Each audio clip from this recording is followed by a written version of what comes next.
정초 기도 중이죠. 그래서 이렇게 많이 오셨군요. 개미년 새해가 밝아서 정초 기도 중인데 복 많이 받으셨죠? 옛날에는 어른들한테 복 많이 받으세요 이렇게 인사하면 그게 예의가 아니랍니다. 뭐라고 예의를 해야 되냐면 아랫 사람한테 복 많이 받으세요 이렇게 얘기도 되는데 윗사람들한테는 복 많이 받으셨다면서요 이렇게 해야 된대요. 저보다 다 어른들이시니까 제가 더 제일 어린 것 같아요. 복 많이 받으셨죠? 네. 받으셨다면서요? 이렇게 과거형으로 얘기해야 되는데. 네. 오늘은 이제 정초 기도 중이니까 신중 기도를 하다 보니까 시간이 많이 없어서 평소 같으면은 지금 이제 이 본문이 끝날 시간인데요. 들어왔습니다. 그래서 저한테 주어진 시간이 20분밖에 없어요. 그래서 20분 동안 많은 이야기를 해드려야 되겠는데 우선 제일 먼저 할 이야기가 잊어버리기 전에 해야 될 것 같아서 제가 이 손에 들고 있는데 연등모연문입니다. 끝날 때도 말씀을 드릴 건데 복 많이 받으려면 이걸 해야 됩니다. 저도 이제 오늘 하나 가져가 가지고 저도 이거를 주위의 반연들한테 하나씩 받아서 올 텐데 스님도 하는데 우리 제가 신도들은 또 반드시 또 해야 되지 않나 생각을 합니다.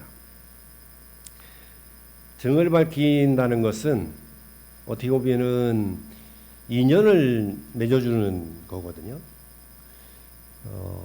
세상에는 복도 있고 또 덕도 있어야 되고 또 지혜도 있어야 되잖아요. 우리가 평소에 제일 많이 듣는 이야기가 지혜 있는 삶을 살아라 라고 이야기를 많이 듣는데 그 지혜가 어떻게 보면 삶을 살아가는데 가장 기본적인 베이스가 되는 거고 그 위에 덕을 쌓아야 되는 거거든요. 덕.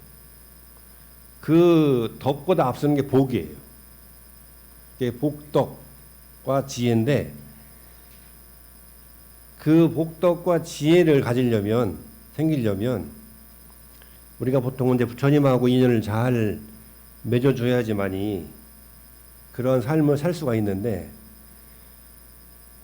부처님하고 인연을 맺어주는 거는 어떻게 보면 연결고리를 맺어주는 거잖아요. 그 연결고리를 맺어주는 인연으로서 등을 밝히는 것은 가장 큰 복덕이 될 수 있고 또 지혜를 얻게 하는 그러한 길이 될 수 있습니다.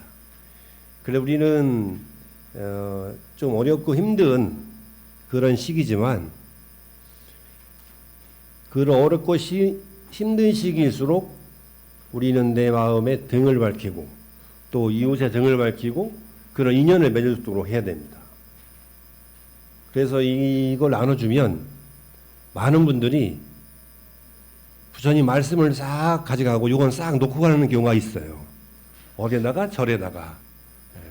근데 부처님 말씀도 담아가고 그리고 이 기간이 넉넉하기 때문에 요거를 뭐 제가 일주일 안에 해와라 그러면은 다 부담스럽겠지만 그게 아니고 부처님 오시기 전에 부처님 오신 날 전에만 하면 되니까 그리고 이걸 다 채우러가 아니라 다 채우면 수승하지만 그러기 안 해도 되니까 인연되는 분들 모두 이렇게 인연 맺어서 우리 금강정사 법당 안에 밝은 등이 또 많은 사람들의 마음이 모이는 그러한 인연들을 가졌으면 좋겠다.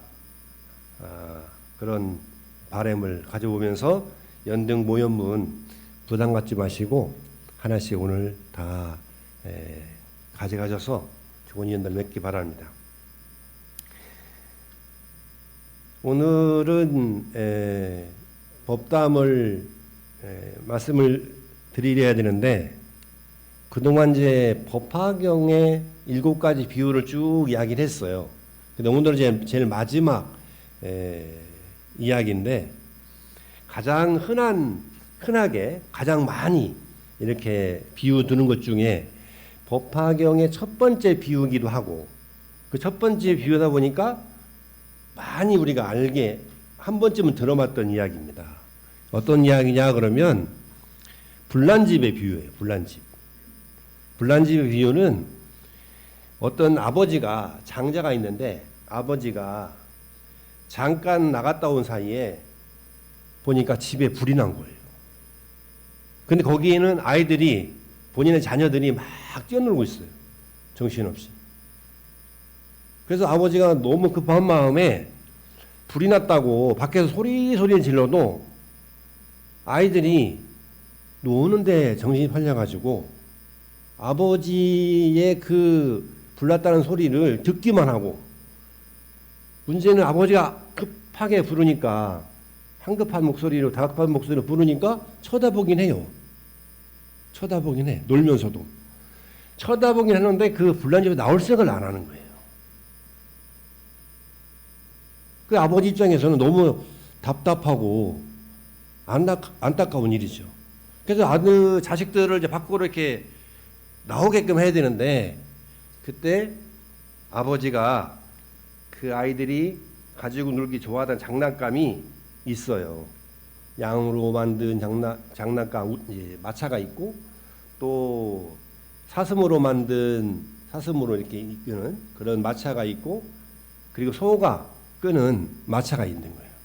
그 마차 장난감이 있다고 그래가지고 여기 너희들이 좋아하는 장난감이 있다라고 소리치니까 그때 아이들이 뛰쳐나오는 거예요. 그러니까 자기가 좋아하는 장난감 먼저 가지려고. 어떤 아이는 양이 끄는 마차를 좋아하는 아이도 있고, 어떤 아이는 사슴이 끄는 마차를 좋아하는 아이도 있고, 어떤 아이는 소가 끄는 마차 장난감을 좋아하는 아이도 있겠죠. 그러니까 자기가 좋아하는 걸 먼저 가지려고 급하게 뛰어나 보니까 그런 장난감 없고 큰 소가 끄는 수레만 있는 거예요. 나와 보니까. 그래서 그 아이들이 그 화마에서 벗어났다, 이런 이야기인데, 이야기는 법화경 제3비유품에 나와 있는 이야기입니다. 그래서 그 경전 중에 거기에 해당되는 말씀을 제가 쭉 정리해 놨는데, 그 불난집이라고 하는 거는 이걸 화택이라고 그래요. 화택인데, 보통은 이제 이 한자로 택자는 집택자인데, 아주 큰 집을 말할 때는 택이라는 말을 써요. 주택 이렇게. 그리고 이제 작은 집을 이제 정사라 해요. 정사. 집 한 채 있는 거. 방이 여러 개가 있으면 그는 여러 개가 있고, 또 그 여러 개에 따라서 생활시설이 다 달려 있는 데를 그걸 이제 주택이라고 얘기한다면, 이런 작은 집은 이제 보통 이제 무슨 집사자를 써가지고 사자로 하죠. 작은 집을. 근데 그 집이 있는데 그 큰 집에 불이 난 거예요. 그 불이 난 거를 비유해서 우리의 삶, 지금 우리가 살고 있는 이 세계를 화택이다, 이렇게 비유를 한 겁니다. 이 세계는 늘 그렇게 불이 난 것처럼 활활 타고 있다. 그 불난 집의 소리는 빨리 벗어나야 된다라는 건데, 더 개인적으로 우리가 들어가 보면 불난 집은 어디에 있어요? 내 마음에 있죠. 불난 마음. 내 마음이 활활 타오르고 있어요. 무슨 정열이나 무슨 사랑으로 불이 타야 되는데, 그렇게 정열이나 사랑으로 불타는 게 아니라 욕망으로, 질투로, 내지는 분열로, 또는 대립으로, 이걸 다른 말로 이제 화냄이죠. 화냄. 화가 나 있어 늘. 그러니까 요즘에 제가 이렇게 보면 사람들이 화가 많이 나 있어요. 특히 요즘에 그래요. 요즘에 화가 많이 나 있어요. 곱게 말하기보다는 화가 나서 말을 합니다. 그래서 제가 요즘에 이렇게 유튜브를 이렇게 보고 그러면 많이 나오는 게 뭐냐면 심리학자들이 많이 나와요. 심리학자들. 정신분석학. 아이들 놓고도 분석을 하고 부부들 놓고도 분석도 하고 어른들을 놓고 분석을 해요. 심리분석가들이 많이 나옵니다. 그러니까 왜 그럴까? 왜 요즘에 들어서 사람들의 심리를 분석하는 사람들이 진단하는 사람들이 많이 등장을 할까? 보면 지금 우리가 살고 있는 이웃들이 나를 포함해서 이웃들이 이 마음의 문제에 많이 걸려 있다는 겁니다. 어떤 마음에 걸려 있느냐? 화나 있다는 거예요. 아이들도 보면 화나 있는 아이들이 많아요. 언제 배웠는지 모르겠는데 아이가 굉장히 반항적이고 또 폭력적이고 그 부부 사이는 뭐 말할 것도 없죠. 좋은 뭐 부부 사이가 아니라 좀 갈등 있는 부부 사이라면 제일 먼저 눈빛부터 사납게 되고 그 다음에 말씨가 사납게 되고 그 다음에 행동이 아주 사납게 되죠. 어르신들도 마찬가지예요. 어르신들도 나이가 드신 분들도 사나웠게 되는 게 보통 시작이 어디서 그러면 마음부터 시작되는 거예요. 마음에 불이 나기 시작해서. 그래서 그 불을 꺼야 되는데 여기서는 이제 그 불난 집에서 빨리 나와라 라는 건데 그래서 우리가 첫 구절에 보면 3개의 썩고 낡은 불타는 집에 태어나서 이렇게 돼 있어요. 이게 우리를 이제 표현하는 겁니다. 우리의 삶, 우리가 살고 있는 터전이 바로 이런 곳이다라는 거예요. 그래서 부처님께서는 우리의 삶의 출발점을 뭘로 봤느냐 그러면 괴로움으로 봤어요. 괴로움. 한 번쯤 들어봤을 고집멸도라고 하는 게 있는데 수행의 4단계거든요. 근데 중생의 삶이 고집이에요. 고집. 그리고 고집에서 부처님의 말씀을 만나가지고 보살의 삶으로 수행자의 삶으로 신행자의 삶으로 변환한 게 멸도예요. 그냥 고집에서 멸도로 바뀌어야 되는 거죠. 멸도로. 그래서 고집에서 멸도로 순환되는 과정들을 설명한 게 부처님 말씀이란 말이죠. 그 고집에서 그 고가 고통이잖아요. 괴로움이잖아요. 그 괴로움이 왜 오느냐? 집착 때문에 그렇다는 거잖아요. 그러니까 집착을 멸해야 된다. 그 멸하는 방법으로 팔정도를 말씀하고 있는 거잖아요. 그러니까 우리의 부처님은 우리의 삶의 자체를 고통으로 보신 거예요. 출발하신 거예요. 그 고통은 하늘에서 내려오거나 아니면은 절대자가 주지하거나 역사하거나 그런 것이 아니고 또 부모가 준 것도 아니고 팔자가 준 것도 아니고 숙명이 준 것도 아니고 우연하게 이루어진 것도 아니라는 거예요. 그 고통은 나의 마음으로부터 출발한다는 거잖아요. 그러니까 마음을 전환하라는 거죠. 그러니까 고통이라고 하는 게 이제 다른 말로는 불타는 마음인데 그러니까 불타는 마음을 쉬어야 됩니다. 우리가 정월달에 정월 기도를 이렇게 하는 것도 어떻게 보면은 이 불타는 마음을 쉬기 위한 거예요. 1년 동안에 살면서 불타는 데서 이제 벗어나서 장애 없이. 그러니까 저는 정초기도 때 신도들에게 무엇을 이뤄라 라고 발언은 좀 좋지만 이루기 전에 장애가 없는 게 중요해요. 그래서 우리가 정초기도를 내일 회향이잖아요. 내일 회향이니까 무엇을 이뤄달라도 중요하지만 올해 우리 가족에 또 우리 이웃에게 이러이러한 장애가 없는 삶을 이룩하게 하소서, 이렇게 발언하는 것도 좋다. 자, 그러면은 부처님께서 벌써 뭐라고 말씀하시냐면 두 번째 줄에 보면 빨간색이 되어 있는데, 빨간색으로 되어 있는 너희는 삼계의 화택에 있기를 좋아 마라. 누추한 빛깔과 소리와 냄새 및 감촉을 탐내지 마라. 이거는 이제 안이비설 시인이잖아요. 눈으로 들어오는 거, 또 귀로 들리는 거, 입으로 맛보는 거, 몸으로 느껴지는 거, 뭐 그런 것들을 말합니다. 불에 타게 되리라. 그러면은 불에 탄다 이거예요. 그러니까 우리가 6가지 경계가 있는데 6가지 경계는 6가지 뿌리를 통해서 보잖아요. 눈은 색깔을 눈으로 보고. 그런데 그 경계에 우리가 보이는 데에 마음이 가 있으면 불타기 시작한다 이 말이에요.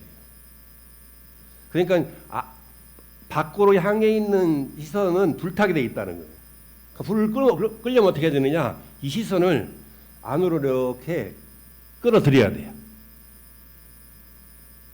눈 감으란 소리가 아니고, 눈 감으란 소리가 눈을 뜨되 상대방을 바깥 경계를 보면서도 내 마음을 놓치지 말고, 문을 들으면서도 어떠한 걸 들으면서도 마음으로 내 마음을 관해야 된다 이거예요. 미스터 트롯을 보면서도 거기에 너무 빠지지 말고 마음을 관하면서 보라 이 말이에요. 마음을. 본 방송 보고 또 제 방송 또 봐. 그래도 좋으니까 제발 마음을 그걸 보면서도 이렇게 마음을 내 안으로 수술해라. 그럼 그래야지만이 불타는 걸 막을 수 있다라는 말입니다. 그래서 이제 이런 기절로 이 4가지만 제가 오늘 짧게 말씀을 드릴까 하는데, 첫 번째는 이 불을 이제 끄기 위한 거예요. 과거에 쫓지 말라는 거예요. 과거에 쫓지 마라. 과거를 쫓지 마라. 첫 번째예요. 과거를 쫓지 마라. 과거를 쫓지 마라는 거는 지난 거 가지고 얘기하지 마라 이 말이에요. 이 습관을, 언어적 습관, 또 행동의 습관, 마음의 습관을 버려야 됩니다. 명절 때 형제들이 만나가지고 싸우는 이유가 뭔지 아세요? 첫 번째 이유가 지난 얘기하다가 싸워요. 99.9%예요 이거는. 지난 이야기하다가. 옛날에 그랬잖아. 옛날에 너는 나한테 뭘 많이 줬잖아. 이게 아니에요. 뭘 서운한 이야기 가지고. 그것도 지금이 아니라 지난 시간 속에서. 그래서 과거를 쫓지 마라. 첫 번째. 내 마음에 불을 끄기 위한 첫 번째는 과거를 쫓지 마라. 자, 두 번째로는 미래를 예측하지 마라. 예측이라는 말은, 저는 예측을 잘하는데 이 예측은 뭐냐면 엉뚱한 예측인 거예요. 잘못된 목표 설정을 해가지고 예측하는 것. 저는 예측을 딱 들어맞는 것밖에 안 합니다. 제가 12월 달에 예측했죠. 뭐라고 예측했어요? 3월에 꽃이 필 거다. 이런 예측 외에는 안 합니다, 저는. 근데 이게 기가 막히게 맞아요, 또 이게. 100% 맞아. 안 맞으면 이상해지는 거예요, 나라가. 지구가 이상해지는 거잖아요. 그 다음에는 과거를 쫓지 말고, 미래를 예측하지 말고, 그 다음에 세 번째로는 마음을 지금 현재에 머물러라는 거예요. 현재에 머물러라. 과거도 아니고, 미래도 아니고, 현재에 머물러야 된다. 이거는 관념적으로 해서 되는 게 아니라 여러분이 마음으로 연습을 해야 됩니다. 우리가 부처님 말씀이 절절하게 나한테 와닿지 않는 이유는 관념적으로 하기 때문에 그래요. 생각으로만 하기 때문에. 생각이 아니라 사유를 해요. 사유를 해서 이거를 나한테 적용해서 들여다봐야 됩니다. 그러니까 현재에 머무르는 것도 내 마음이 여기 있다라고 생각하고 머물러야 돼요. 그리고 여기다가 마하바냐바라미라는 글자를 새기고 여기 마음을 요 앞에다가 마하바냐바라미라는 글자를 새겨서 항상 여기에 머물게 해야 돼요. 그리고 현재에 머물게 됩니다. 현재에 머물게 하는 마음도 연습을 해야지 가능해요. 이게 그냥 되는 게 아닙니다. 우리가 운동을 할 때, 어떤 운동을 할 때도 그 운동을 내가 내 것을 만들려면 한동안 연습이 필요하죠. 그래서 한번 그 운동을 해가지고 내 것이 돼버리면 10년, 20년 지나도 그 운동을 하면 그 폼이 나오고 그 자세가 나오듯이 마음도 그러하다 이 말이에요. 그래서 우리는 그 연습을 안 하니까 낯설게 되는 거죠. 계속 끄달려 다니는 거죠. 네 번째가 아주 중요한데 마음을 내버려 두라. 제발 좀 마음 좀 내버려 두세요. 우리는 마음을 너무 괴롭혀요. 그 마음을 내버려 두라는 얘기는 망상을 피지 마라 이 말이에요. 다른 생각을 하지 마라. 물론 이제 영장류 중에 인간만이 생각할 수 있어요. 이 생각이란 걸 해요. 인간만이. 그래서 인간이 마음으로 영장이 될 수 있는 겁니다. 문화가 발전하고 또 우리 생활할 수 있는데 그러한 마음이 아니라 여기서 마음이라고 하는 거는 들뜬 마음, 널뛰는 마음.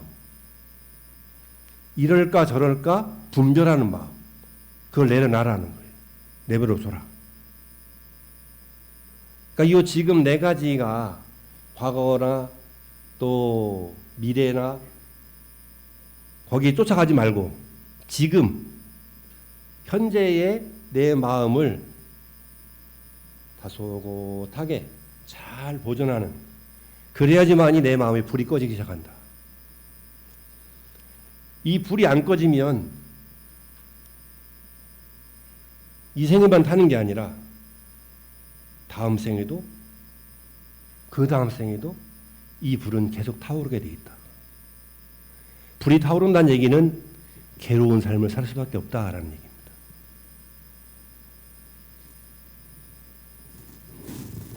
올해는 불난 집에서 나오고 또 불난 마음들을 좀 가라앉혀서 마하바냐바라밀로 다 복덕이 넘치는 그런 삶을 사시기 바라면서 마지막으로 또 얘기해야죠. 연등오연문, 예, 이거 하나씩 가져가셔서 요즘에 어떤 분이 본인이 대한민국의 영업사원 1호라고 얘기했는데 저는 금강정사 영업사원 1호입니다. 그러니까 여러분이 연등오연문을 가져가셔서 많은 분들에게 부처님 말씀을 인연 맺는 그런 연결고리가 되어서 주신다면 금강정사도 더욱더 훌륭한 도량으로 거듭날 수 있고 여러분의 신행도 또 여러분의 수행도 여러분의 그런 지혜 마음도 더 증장되지 않을까, 그렇게 희망을 해보면서 오늘 말씀 마치도록 하겠습니다. 고맙습니다.